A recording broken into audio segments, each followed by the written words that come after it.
Habi sa pag-crochet, kumikitang kabuhayan ng unyan kan sarong ina sa Camarines Norte.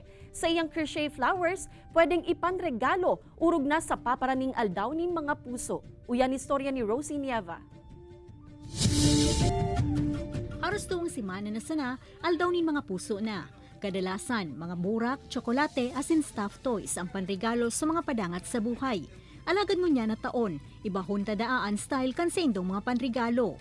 Sa Banuan kaya Kandaet, Camarines Norte, patok mo niyan ang magagayo na burak na ini. Mga bouquet of crochet flowers nagibo kan 32 anyos na si Joanna.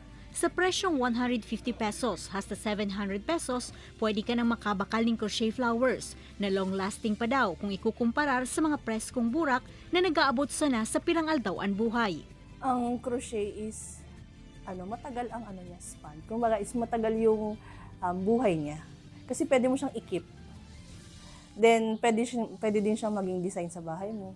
Sigon kay Joanna, elementaryo pa sana siya nakanood na siyang maganchilyo. Tinutukan niya ini hasta sa nakabilog na siya ni manlain-lain na disenyo para sa mga bag, lace, cellphone bag at siniba pa. Kaya ang dating nagsisirbisa na niyang hobby, sango niya naging kabuhayan na niya na dakulang tabang andara sa iyang pamilya. Ang pagkukrochet ay stress reliever at magagamit at kumikita ka pa habang nakaupo ka. Kumbaga is nanay na, negosyante pa. Ini si Rosie Nieva, Balitang Bicolanja.